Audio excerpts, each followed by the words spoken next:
Hey everyone, have you ever really thought about what wealth feels like? I'm not talking about the stuff you see in movies, the yachts, the mansions. I mean the day-to-day, minute-to-minute reality.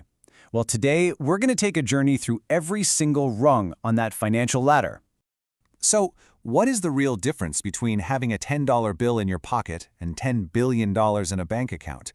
It's so much more than just what you can buy. It's about what you worry about, the kinds of decisions you have to make, and your whole relationship with time itself.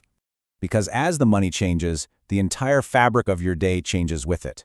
The choices you face, the things that keep you up at night, and maybe most importantly, how you experience every single minute. So, let's take a walk, and we'll start right at the beginning. Okay, we're starting at the bottom. This is the realm of pure survival, where life is just a constant, relentless calculation. Every single dollar, every single minute has to be accounted for just to make it through the day. So let's begin at the most fundamental level there is, being homeless. When you're in this situation, the first thing you think about when you wake up isn't your to-do list or what's for breakfast. It's about the absolute basics, finding warmth, staying safe, and getting water. Just imagine it. You wake up on cold concrete. Your first mission of the day? Find a public bathroom. Then find a water fountain. The public library? That becomes your sanctuary. It's your office, your living room, your charging station, all in one. Food isn't something you have. It's something you hunt for. And you never really sleep deeply, because you're always protecting the few things you own. But here's the kicker, the thing that traps you, the paperwork wall. No ID, no address, means no job, no benefits. You're completely locked out of the system that's supposed to help. All right, now let's take just one tiny step up that ladder into deep poverty. You might have a roof over your head now, but that doesn't bring stability. Actually, in a lot of ways, life becomes this constant high-stakes puzzle. And this is the kind of mental gymnastics you're doing every single day. It's not just about paying bills. It's a strategic game of survival. You're literally having to decide which service you can live without for a week, or which late fee is going to hurt you the least. You might even have to use money orders to pay for things, because a single $35 overdraft fee from the bank could completely wreck your entire month. From there, we go up another rung to the working poor. And these are people who have jobs, they're working incredibly hard, but they are still living right on the edge of a financial cliff, where one tiny misstep can send them falling. At this level, your day is totally structured, but you are not the one in control. Your time belongs to a manager. It's tracked down to the minute. You might technically have health insurance, but if the deductible is $5,000, are you really going to go to the doctor for anything less than an emergency? No way. Packing a lunch isn't a healthy choice, it's the only choice. And a 40-hour work week, that's usually not enough, so a second gig becomes almost mandatory. And this quote just says it all, doesn't it? It perfectly captures that feeling. You try so hard to get ahead. You manage to scrape together $20 for savings, and you feel a glimmer of hope. But then, the car makes a funny noise. A tire starts hissing, and that tiny little safety net is gone in an instant. This constant struggle just to get a foothold leads us right into our next section, the search for real stability. We're now moving into the middle class, where the main goal finally shifts from just surviving the day to actually planning for the future. And you want to know one of the biggest differences? It's healthcare. At lower incomes, if something hurts, you ignore it. You hope it goes away, because seeing a doctor means time off without pay and a bill you just can't handle. But in the middle class, healthcare becomes proactive. You schedule a checkup not because you're sick, but to stay well. It's this huge shift from just reacting to crises to actually preventing them. So for the lower and middle class, life really starts to be defined by planning and budgeting.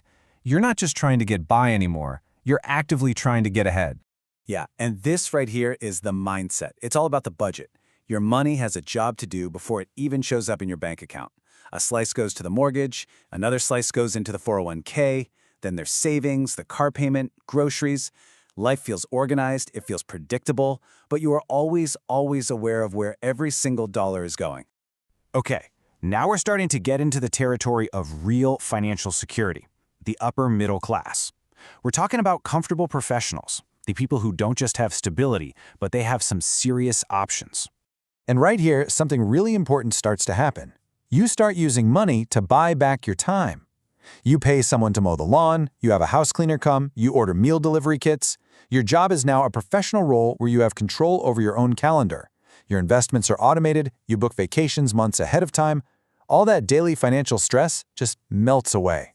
It's like you can finally breathe out after holding your breath for a decade. And that feeling brings us to the very top, the summit. Because at these levels, your entire relationship with money just completely transforms. It stops being a tool for buying things, or even for buying time. It becomes a tool for power. Right, so we're talking about millionaires now, and life is no longer about managing your own money.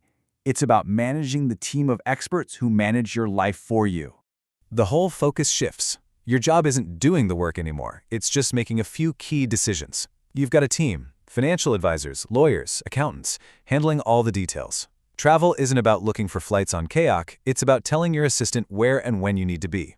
Even giving to charity becomes strategic. You're basically the CEO of your own existence. And that brings us, finally, to the absolute peak of the mountain. This is a level of wealth that operates on a global scale, where the choices of a single person can literally move markets and shape entire industries. Just let that sink in for a second. A billionaire's entire workday might just be making 2 or 3 big calls. That's it. But those decisions, whether to acquire a company, to fund a massive new project, or to meet with a world leader, those decisions have billion-dollar ripple effects. Their entire life is engineered by their team to protect their time and mental energy for only those few choices. The goal is to remove every other possible thought or worry. So, after this whole journey, from the sidewalk all the way up to the stratosphere, what's the big takeaway? What is it that money really buys you?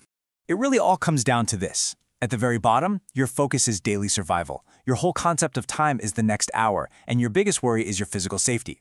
In the middle, your focus is future planning. Your concept of time is the next vacation, and your biggest worry is some unexpected bill.